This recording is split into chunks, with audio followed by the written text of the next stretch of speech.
We have a crisis in the world, tremendous crisis, and also crisis in our consciousness, in us. I see the urgency of change, radical revolution, mutation in the mind. I see it. It is necessary. There is complete quietness of the mind, and that which is silent has vast space. Only then that which is nameless comes into being. This is Urgency of Change, the Krishnamurti podcast.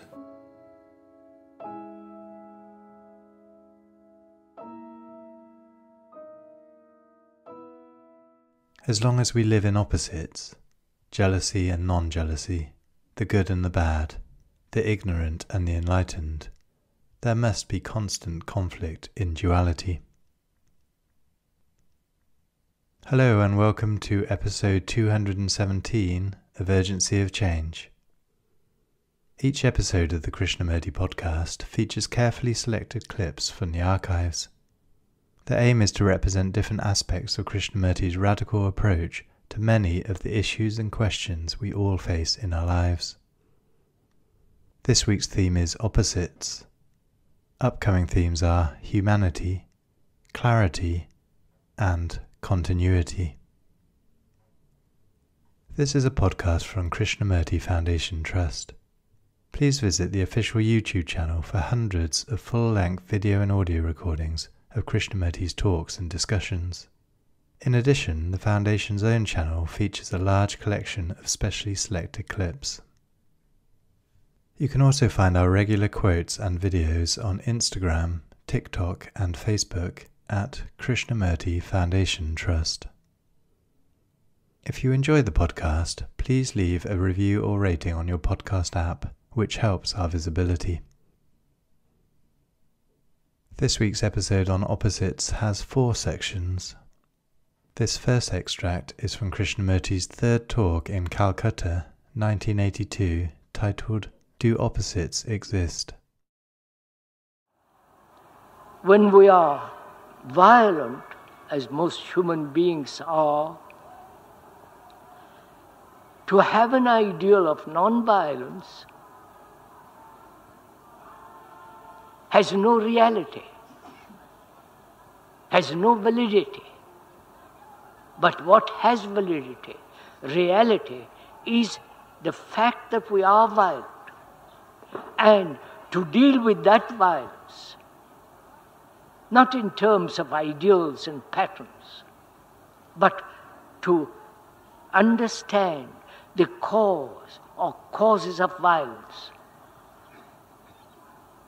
Perhaps in this country,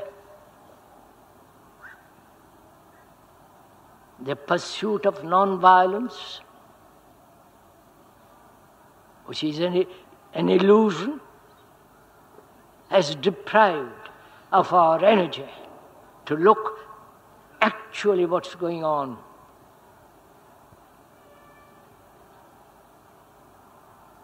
I hope we are talking over together this problem. We never look what is. We want to change what is taking place to something else. This has been the process of centuries upon centuries. The political ideals, the religious ideals, the ideals that one has created for oneself, an end, a goal. And the goal, the end, the ideals become extraordinarily important, and not what is actually happening. That is, what is being transformed into what should be. There is the struggle. There is disorder. Whereas if we understand, give our attention to what is, that is, what is violence, hatred, antagonism, brutality, and to deal with it. So, we are concerned to discover the causes of disorder.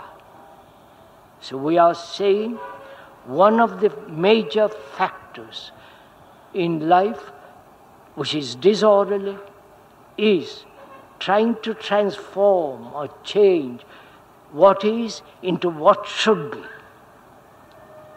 The what should be is totally unreal. But what is all important. If I am greedy, to inquire into what is the nature of greed, whether that greed can really have an end, or must it continue. But to have the ideal of non-greed seems so utterly nonsensical. And yet we are brought up on this. So to see the illusory nature of what is the beginning of intelligence.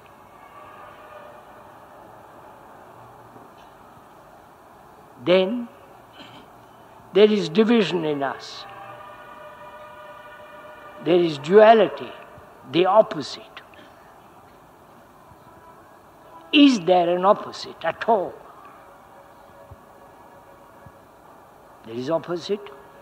There is light and darkness. There is tall and short, different ways outside, but basically is there an opposite to greed, to violence?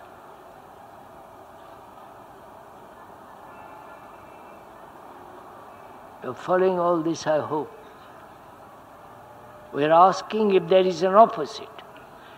That is, in the world of the psyche, in the world of the spirit, psychologically, is there an opposite at all? We say there is the good and the bad, the good and the evil. I do not know if some of you have been to Europe and various caves there about 30,000, 40,000 years ago. Man had still this problem in their painting. There is evil on one side in various forms, and there is good on the other. And there is a battle between the two. Now we are asking, please think together in this matter. Not accept what the speaker is saying, but question, ask, doubt, inquire if there is an opposite at all, apart from the physical side of it, inwardly. Is good the good? Is it the opposite of evil? If it is the opposite, then the good has its root in its own opposite. Is this clear? Have I to explain everything? All right, I'll explain. The good and the bad. If evil is the opposite of the good, then that evil has a relationship with the good. Right? Because it's the opposite. The opposite is put together by thought.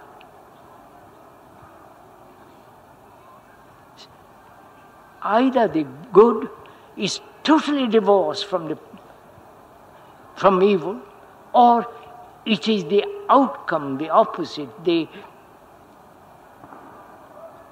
invention of thought as the good. Are you following this or not?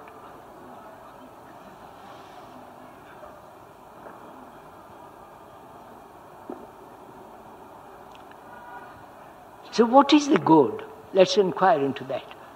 What is the good?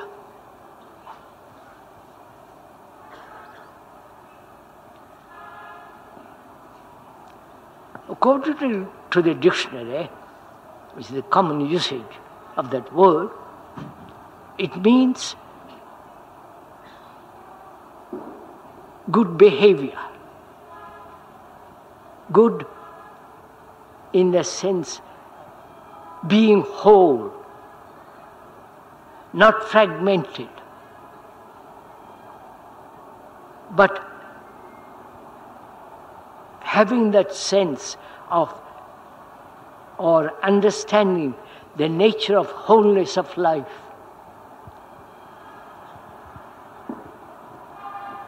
And in that there is no fragmentation as the evil. But if the evil is the outcome of the good, then that evil has a relationship with the good. Right? Are we following this at all with each other? Yes? Good. So, we are inquiring together if there is an opposite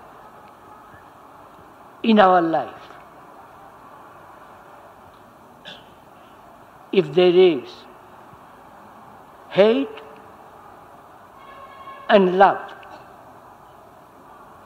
can love have a relationship with hate, with jealousy? If it has a relationship with love, then it is not love. Obviously. If I hate someone, I hope I don't, if I hate someone and at the same time talk about love, it is incompatible. The two don't meet. So we are questioning. There is an opposite at all, but only what is.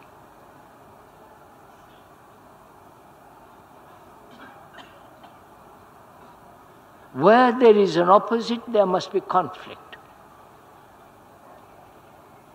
I hate,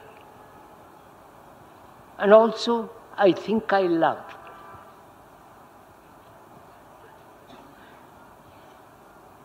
The opposite of hate is not love. The opposite of hate is still hate.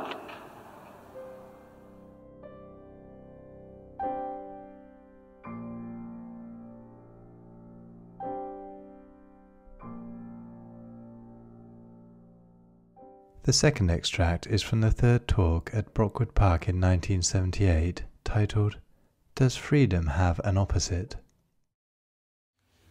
Is freedom the opposite of slavery? Is freedom the opposite of prison, of bondage, of repression? Is freedom to do what you like?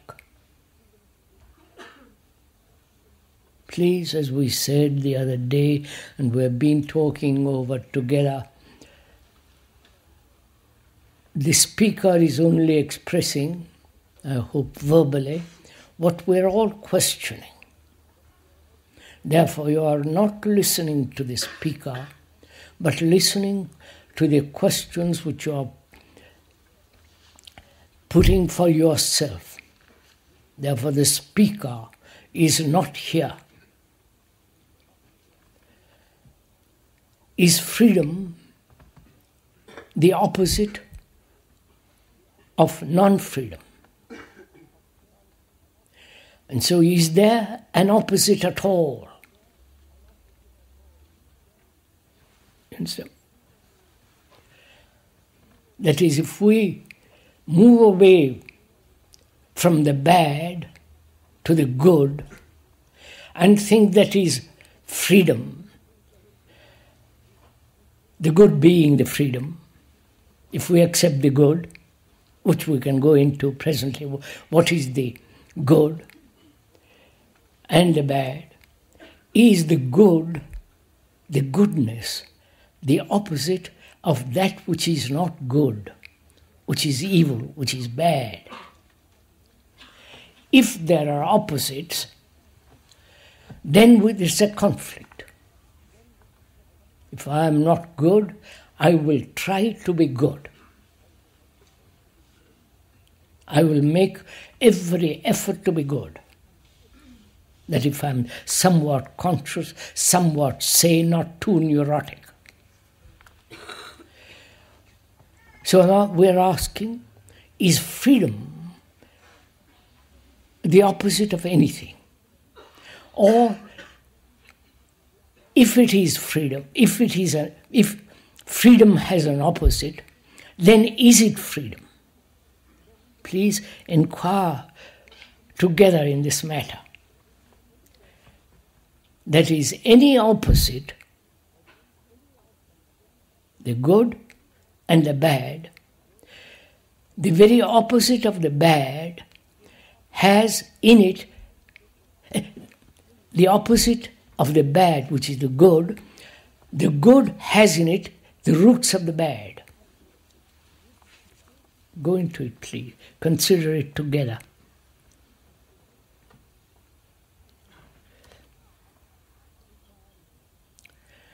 If I am jealous, envious,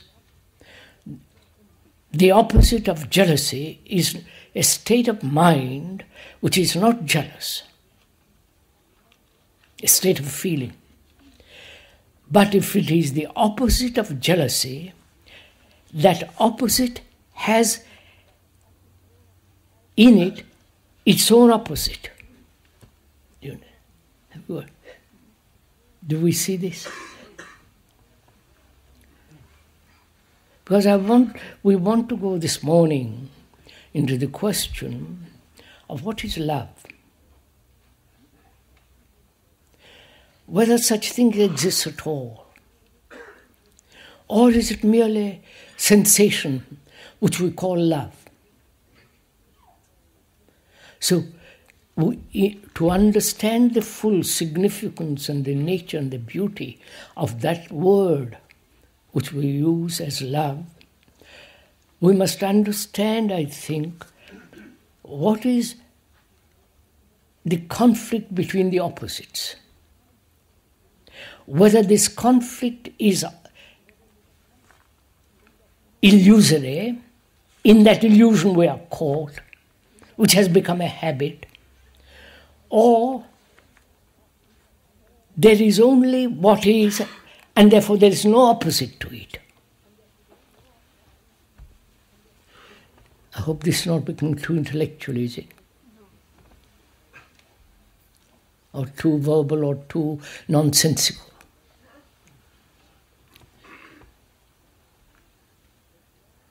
Because as long as we live in opposites, jealousy and not jealousy, the good and the bad, the ignorant and the enlightened, there must be this constant conflict in duality. Of course there is duality, man, woman, light and shade, dark, light and darkness, morning and evening and so on. But psychologically, inwardly, we are asking whether there is an opposite at all.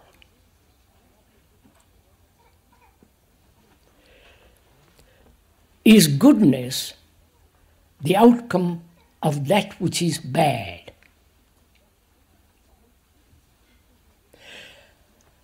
if it is the outcome of that which is bad, evil, I don't like to use the word evil because that's so appallingly misused as every other word in English language. If goodness is the opposite of the bad, then that very goodness is the outcome of the bad. Therefore, it is not goodness. Right? Do we see in ourselves, not as an idea, as a conclusion, as something somebody has suggested to you, but actually, do we see anything born out of an opposite must contain its own opposite? Right?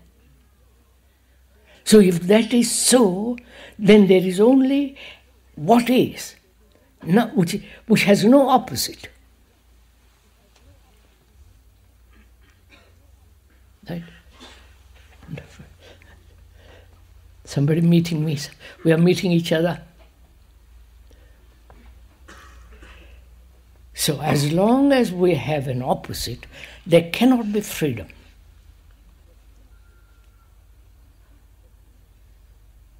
Goodness is totally unrelated to that which is evil, which is bad, in quotes bad.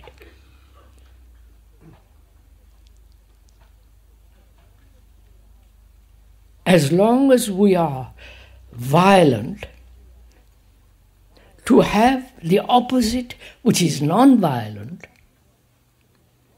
creates a conflict. And the non-violence is born out of violence. The idea of non-violence is the outcome of being aggressive, abrasive, anger, and so on. So there is only violence, not its opposite. Then we can deal with violence. As long as we have an opposite, then we are trying to achieve the opposite. I wonder for me. Sava?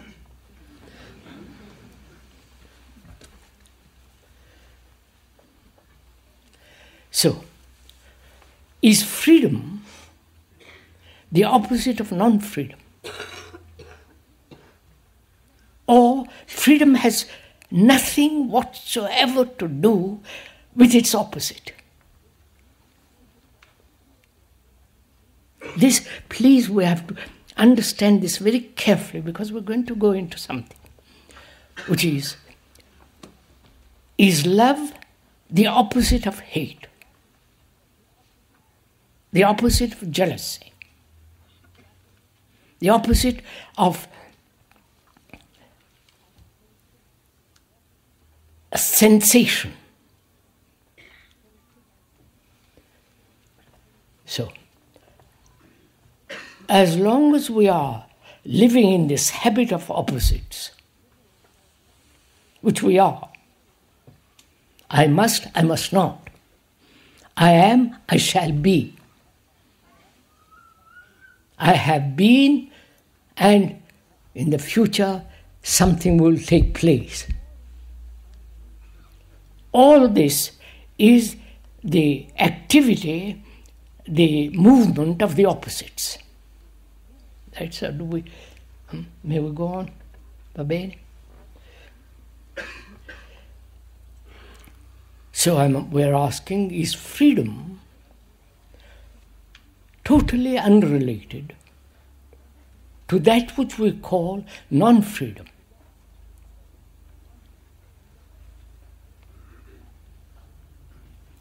If it is, then how is that freedom to be lived, understood, and acted, from which action takes place?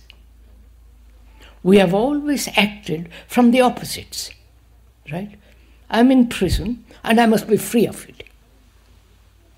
I must get out. I am in bondage to a habit, psychologically as well as physiologically, and I must be free of it to become something else. Right? So, we are caught in the habit of this everlasting corridor of opposites.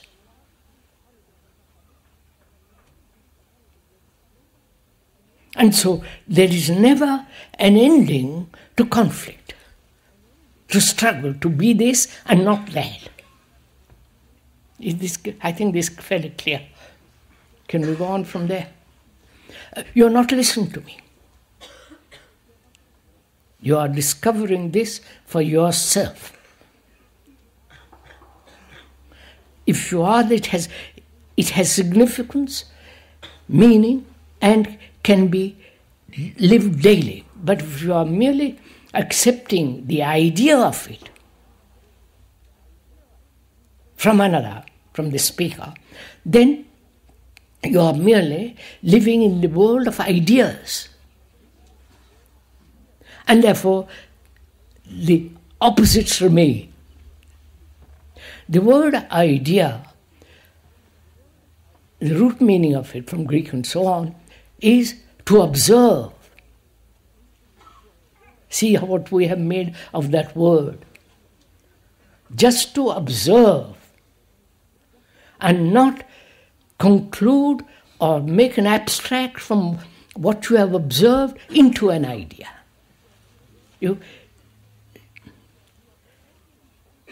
So we are caught in ideas and we never observe.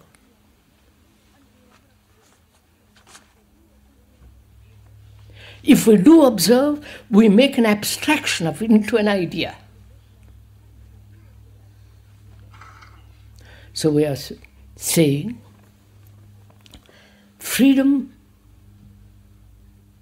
is unconnected with bondage. Whether it is the bondage of habit, physical or psychological, bondage of attachment and so on. So there is only freedom, not its opposite. If we understand that the truth of it, then we will deal only with what is.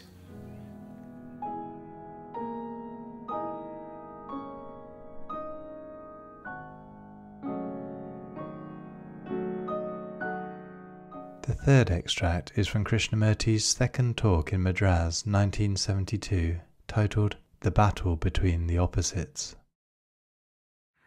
To meet what is, you need great energy. It is this great energy that goes beyond or resolves what is. Right? Look, sir, culturally, I'm using that word culture in its broadest sense, has conditioned the mind to be envious. Envy means measurement.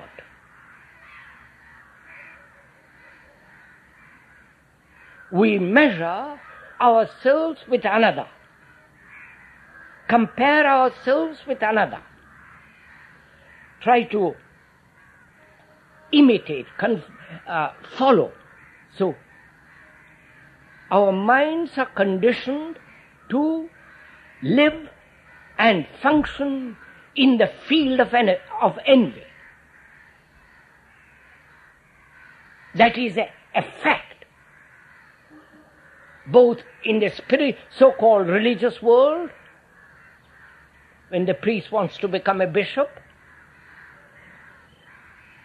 when the disciple wants to become the great master, when the business clerk wants to become the manager. So, This whole conditioning of our culture is based on envy. You may ideologically say one should not be envious, but the fact is you are envious. Now, to go beyond that fact, which means to be totally free of envy, is to observe how the mind regards this reaction called envy. How does it observe?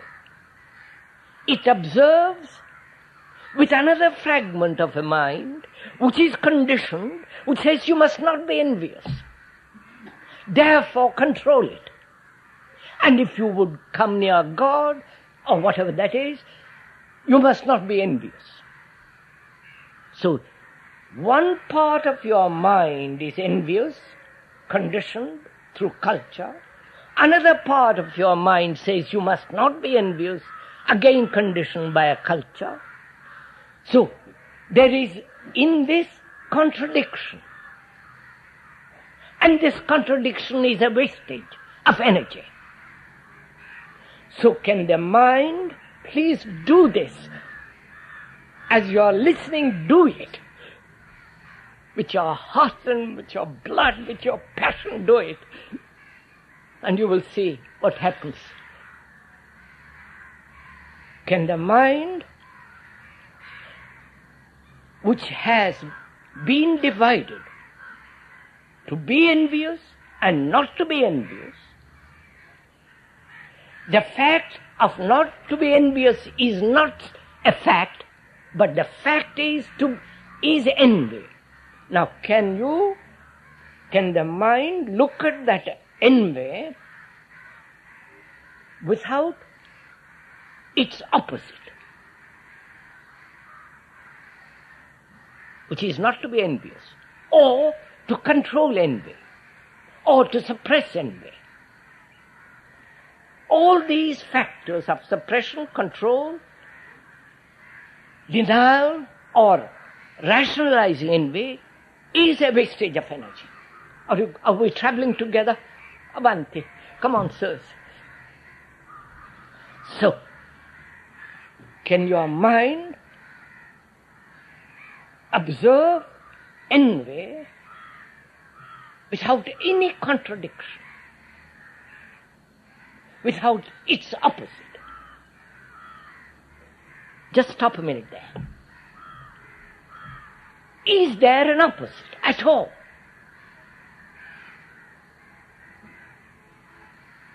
You're following all this? There is the opposite, man, woman, and so on. But we're not talking of that. We are talking of psychological opposites. Courage is the opposite of cowardice. Right? And we are questioning whether there is an opposite at all.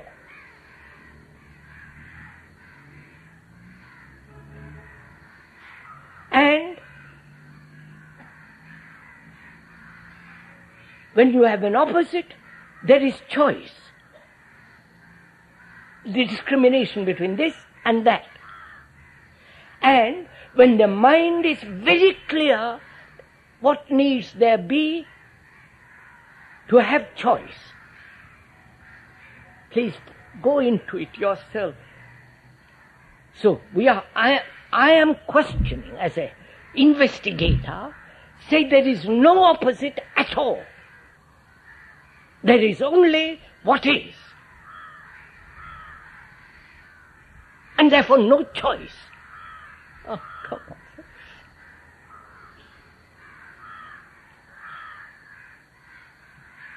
Whereas all your tradition, all your conditioning is the battle between the opposites.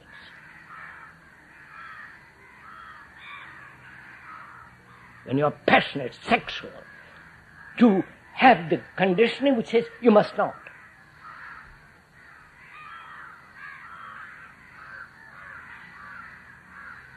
The opposite has its root in what is. Otherwise the opposite is not. I wonder if you're meeting all this.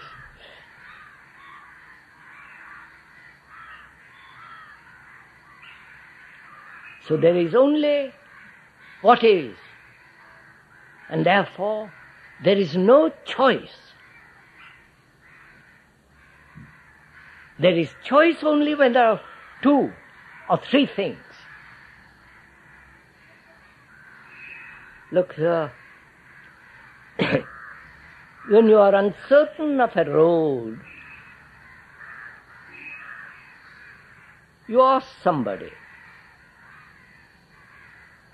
In that, there is choice. You can take that road or that road or that road. But when you know the road, there is no choice. You go straight. Choice only exists when there is confusion. And where there is confusion, there must be conflict. So when you are observing the fact there is no confusion, no choice, no opposite. You see the beauty of this verse, do you? This is logical. You follow? This is not something that you have to think about. It is so. That is,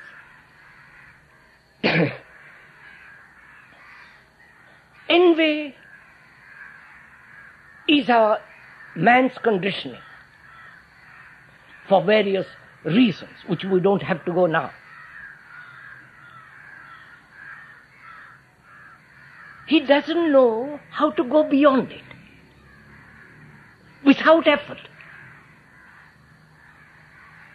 So he hopes by having an opposite and using the opposite as a lever, he can go beyond it. You're following all this? Oh, come on. Am I talking to people that are not following? Please do. Look, sir, if one is a coward, that's what is. Why do you want courage? Why do you develop courage?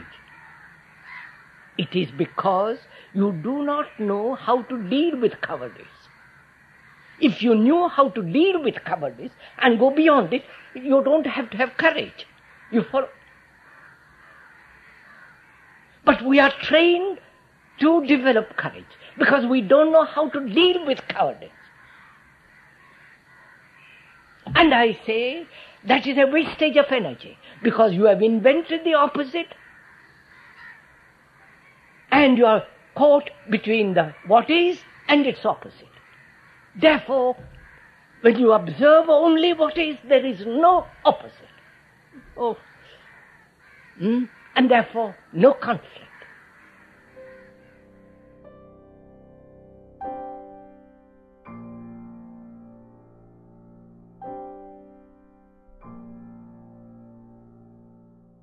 The final extract in this episode is from the fourth talk in Saanen 1980, titled, "There is only the fact, not its opposite." Thought has created the opposite. Not the fact, but the opposite. That is, I am unhappy.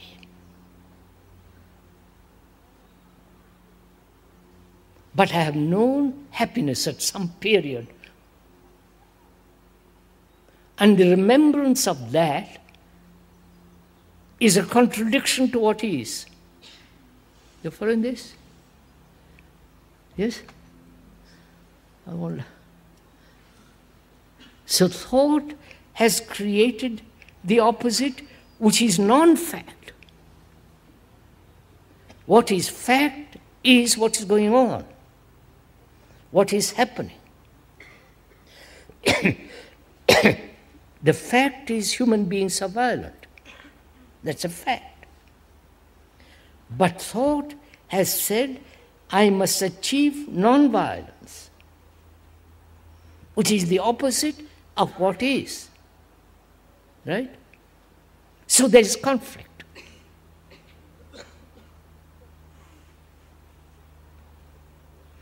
But if there is no opposite, there is only this. Then you can deal with this. You follow? You can always deal with facts, but not with non-facts. I wonder if you see this.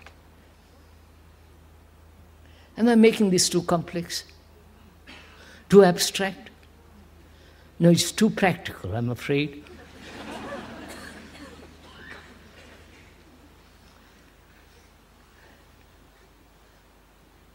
So is that the basic cause of our disorder? You follow? The cause is to become something, always trying to become.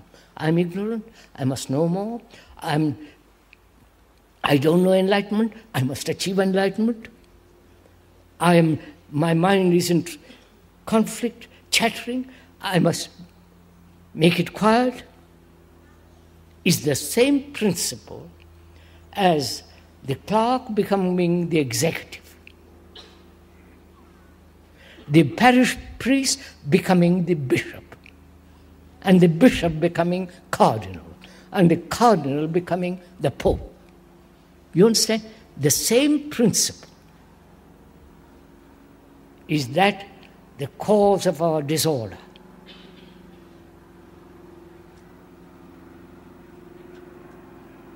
See, we live in disorder, and then thought says, I must live in disorder. This in order. So it creates a pattern of order, pattern of values which are order, pattern of behavior. You understand? Being in disorder, thought then creates what it thinks is order, and the conflict begins.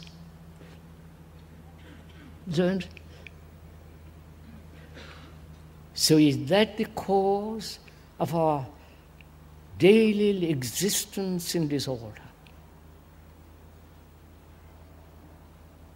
If that is the cause, it can be ended. Now just wait, follow it carefully. It can be ended.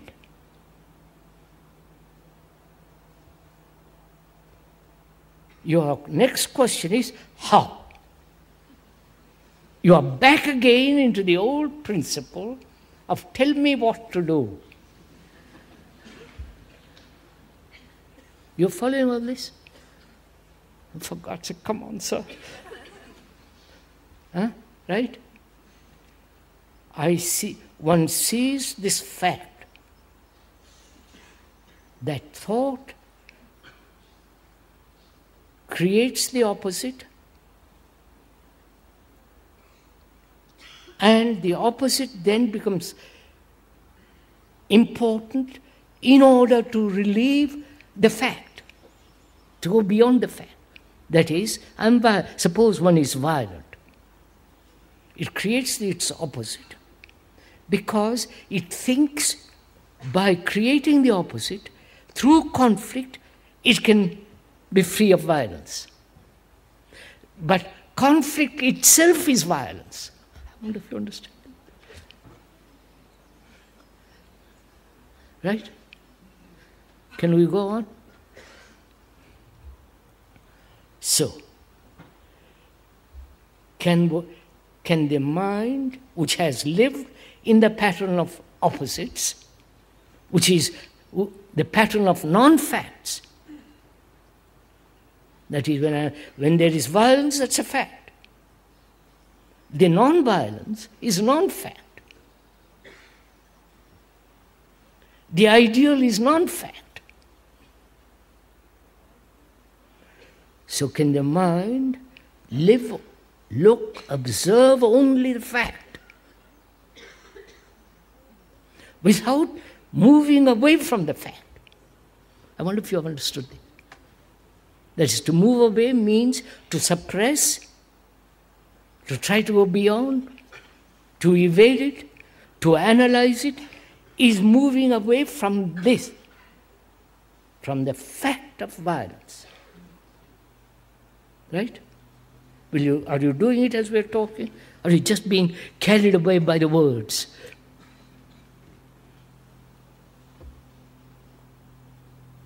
So the brain has lived in this pattern of fact and non-fact.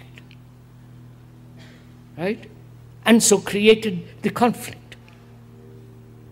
When one sees the futility, the absurdity of this, then you're only left with fact. Right? Then, how do you observe the fact?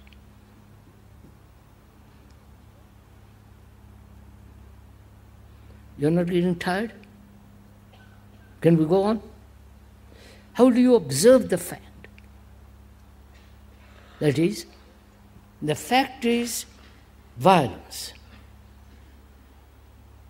We said violence is a state of contradiction, state of following somebody spiritually, philosophically, ideationally, psychologically, following somebody. And there is a division between you and that, the guru and you. And the clever guru says, we're all one. You follow, that's the game they play. So, we are saying, can you observe the fact without any movement away from it?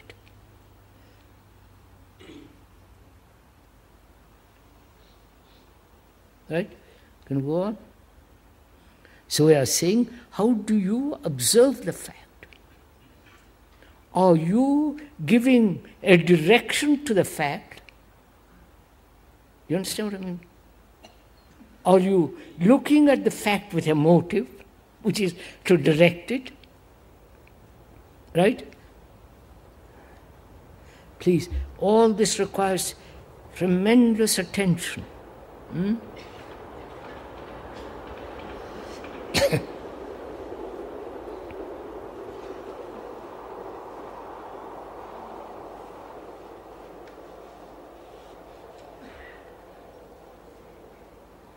We're saying, how do you look at the fact?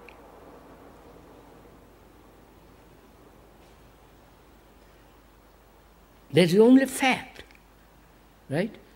Not its opposite. So the fact is all important, not how you translate the fact. Right? Because then the translator of the fact, he is translating according to his previous knowledge. Right? And therefore, when he translates the fact, he is moving away from the fact. Right? Are you all asleep or coming? So is there an observation without the translator, without the interpreter, without the observer? If there is a division between the translator of the fact, obviously it creates conflict. You following this? So, to end conflict, the translator is absent. Then there is only pure observation. When there is pure observation, the fact is not. I wonder if you see that. Is that a conflict? You understand? As long as the translator is doing something, he's creating the fact.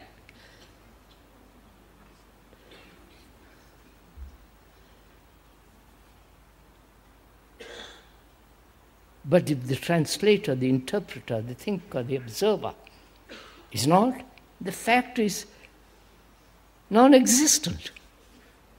I'll show you why. Are you interested in all this? No. Do it. Otherwise, there's no value.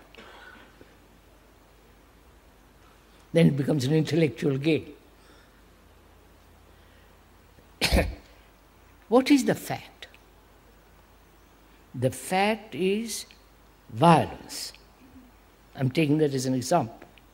The fact is violence. What is violence? Imitation, right?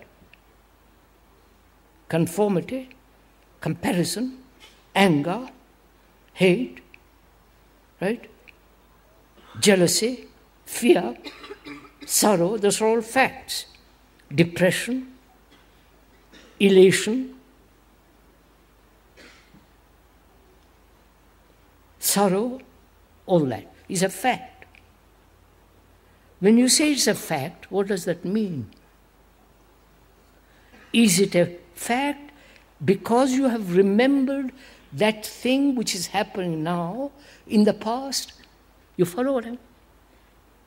You're following this? No, you're not.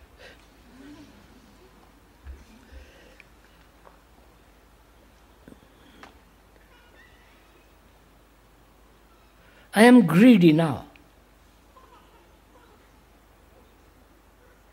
The word greed, is not the fact. Right? Right? But by using the word greed, I've identified it because I've used that word previously. Right? The previous recognition of the fact, of what is happening, is what we call fact. Are you also working with me? So by naming it, you have recognized it.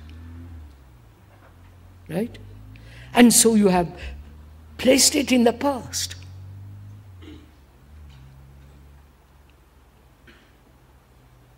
See what we have done.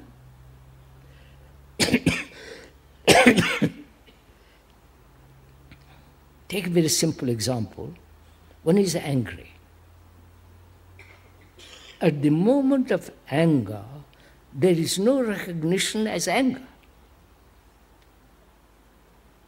There is only the reflex to it, to a hurt, whatever it is, a reaction. At the moment of reaction, there is no sense of, I'm angry. It only takes place a second or two later. Why? Because the mind, thought has recognized the fact according to the past remembrance. Right? So, it is dealing with what is in terms of the past. Right? Which then creates conflict. Are you following this? So is there an observation without the word?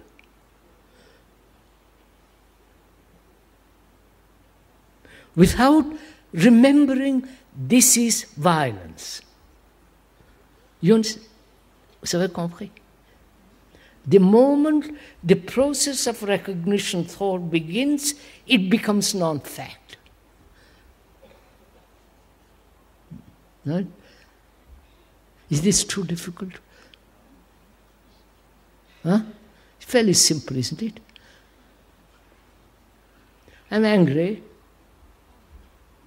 I've never been, but I'm angry. And At the moment of anger, there's only this adrenaline active. Then, a few seconds later, thought says, I have been angry, which is the recognition of that which has happened in terms of the past. Right? Now, therefore, the past and the present are in conflict. So can you...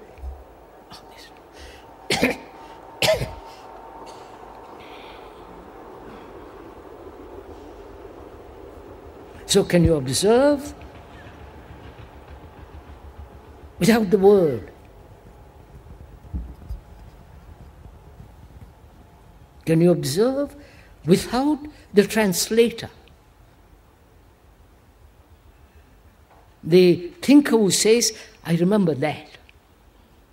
It has happened again.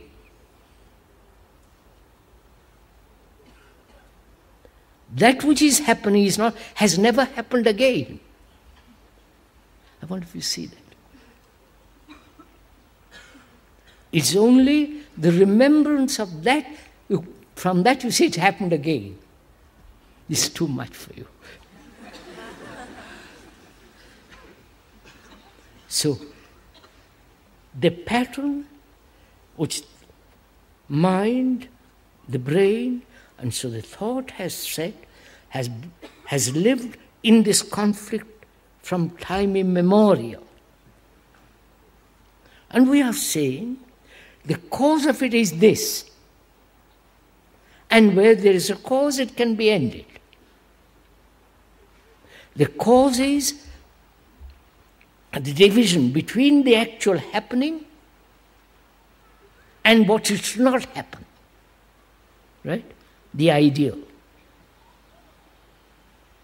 So, the ideal is non-fact. Always. Only what is actually happening. The actual happening is my anxiety, my fear, my desperate loneliness.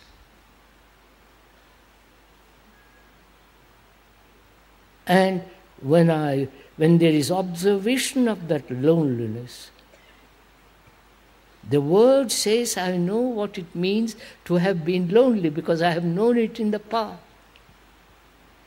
So the past is in conflict with the present.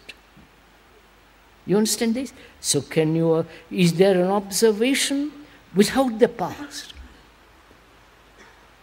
Of course there can be. Then the fact is not. It is the translator, the thinker, the interpreter, the observer is creating the fact. I wonder if you see this. It is simply as, you understand? The fact is, I'm angry, and the moment I smother it with a lot of words and ideas and I give it importance, I strengthen it.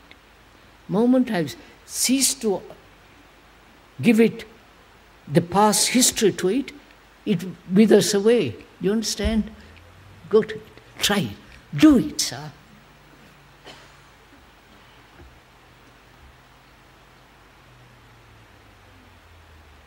So we are saying cause of disorder is this conflict between what is going on and what should be.